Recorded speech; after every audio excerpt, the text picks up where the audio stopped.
¿Cuál es el origen de la Iglesia Católica? Respuesta. La Iglesia Católica Romana sostiene que su origen se encuentra en la muerte, resurrección y ascensión de Jesucristo aproximadamente en el año 30 de nuestra era. La Iglesia Católica se proclama a sí misma como la Iglesia por la que murió Jesucristo, la Iglesia que fue establecida y construida por los apóstoles. ¿Es ese realmente el origen de la Iglesia Católica? Por el contrario. Aún una lectura superficial del Nuevo Testamento revelará que la Iglesia Católica no tiene su origen en las enseñanzas de Jesús o sus apóstoles. En el Nuevo Testamento, no hay mención del papado, la veneración o adoración de María, o de la Inmaculada Concepción de María, la perpetua virginidad de María, la ascensión de María, o María como corredentora y mediadora, las peticiones a los santos en el cielo por su intercesión, la sucesión apostólica, las ordenanzas de la Iglesia funcionando como sacramentos, el bautismo infantil, la confesión de pecados a un sacerdote, el purgatorio, las indulgencias, o la autoridad paralela de la tradición eclesiástica y la Escritura. Así que, si el origen de la Iglesia Católica no se encuentra en las enseñanzas de Jesús y sus apóstoles, como están registradas en el Nuevo Testamento, ¿cuál es el verdadero origen de la Iglesia Católica? Durante los primeros 280 años de la historia cristiana, la cristiandad fue prohibida por el Imperio Romano, y los cristianos fueron terriblemente perseguidos. Esto cambió después de la conversión del emperador romano Constantino. Constantino legalizó el cristianismo en el Edicto de Milán en el año 313. Después en el 325 DC, Constantino convocó al Concilio de Nicea en un intento por unificar la cristiandad.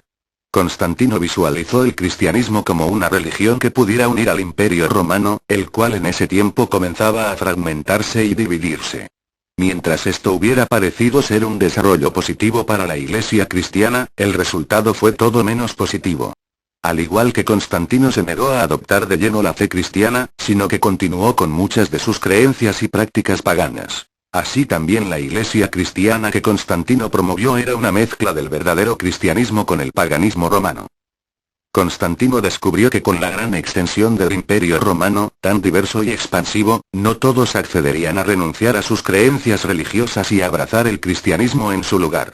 Así que Constantino permitió, y aún promovió la cristianización de las creencias paganas. Y así, creencias completamente paganas y totalmente antibíblicas le dieron nuevas identidades al cristianismo. Algunos claros ejemplos de ello son los siguientes. 1. El culto a Isis, una religión de la madre diosa egipcia, fue absorbida dentro del cristianismo, reemplazando a Isis con María. Muchos de los títulos que fueron usados por Isis, tales como Reina del Cielo, Madre de Dios, y Teotocos, quien dio vida a Dios, fueron adjudicados a María. Se le concedió a María un exaltado papel en la fe cristiana, mucho más allá de lo que la Biblia describe de ella, para atraer a los adoradores de Isis a la fe, que de otro modo no hubieran adoptado. Las primeras claras señales de la mariología católica ocurrieron en los escritos de Origen, quien vivió en Alejandría, Egipto, el cual resultaba ser el punto focal de la adoración a Isis. 2. El mitraísmo era una religión en el Imperio Romano del y hasta el siglo V DC. Era muy popular entre los romanos, especialmente entre los soldados romanos, y posiblemente fue la religión de muchos emperadores romanos. Mientras que nunca se le concedió un estatus oficial al mitraísmo en el Imperio Romano, fue de hecho la religión oficial, hasta que Constantino y los siguientes emperadores romanos reemplazaron el mitraísmo con el cristianismo. Una de las características claves del mitraísmo era una comida de sacrificio, la cual consistía en comer la carne y beber la sangre de un toro. Mitras, el dios del mitraísmo, estaba presente en la carne y la sangre del toro, y cuando eran consumidas, se otorgaba la salvación a aquellos que tomaban parte en la comida del sacrificio. Teofagia, la práctica de comer el cuerpo de un dios.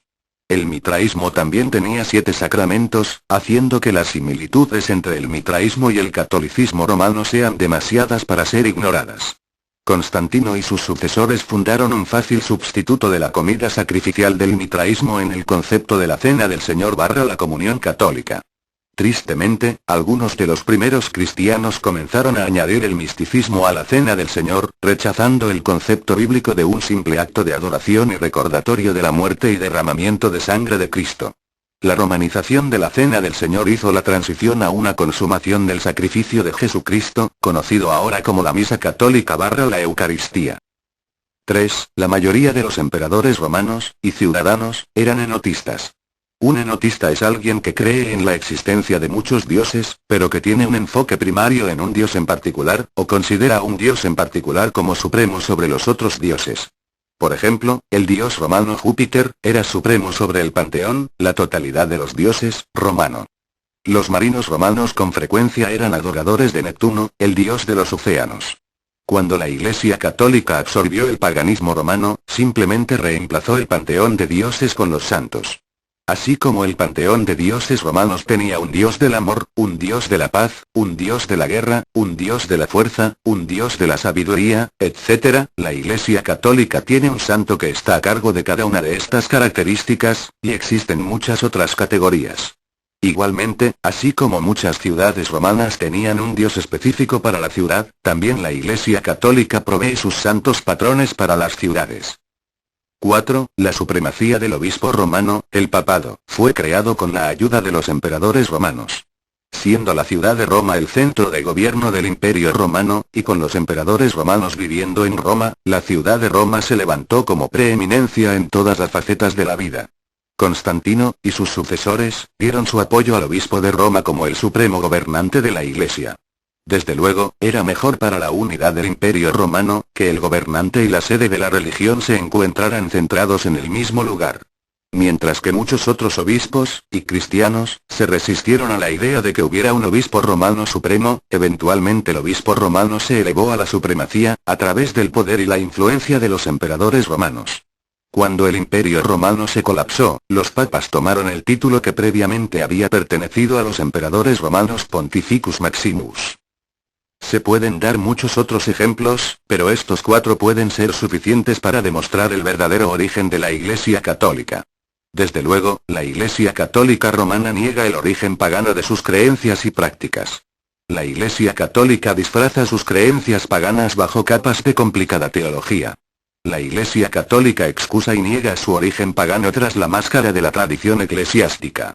Reconociendo que muchas de sus creencias y prácticas son totalmente ajenas a la Biblia. La Iglesia Católica está forzada a negar la autoridad y suficiencia de las Sagradas Escrituras. El origen de la Iglesia Católica es el trágico compromiso del cristianismo con las religiones paganas que la rodeaban. En vez de proclamar el Evangelio y convertir a los paganos, la Iglesia Católica cristianizó las religiones paganas, y paganizó el cristianismo. Al mezclar las diferencias y borrar las características distintivas, sí, la Iglesia Católica se hizo a sí misma atractiva a la gente del Imperio Romano. Uno de los resultados fue que la Iglesia Católica se convirtiera en la religión suprema en el mundo romano durante siglos. Sin embargo, otro resultado fue la más dominante forma de apostasía del cristianismo del verdadero Evangelio de Jesucristo y la verdadera proclamación de la palabra de Dios. 2 Timoteo 4, 3, 4 declara, porque vendrá tiempo cuando no sufrirán la sana doctrina, sino que teniendo comezón de oír, se amontonarán maestros conforme a sus propias concupiscencias, y apartarán de la verdad el oído y se volverán a las fábulas.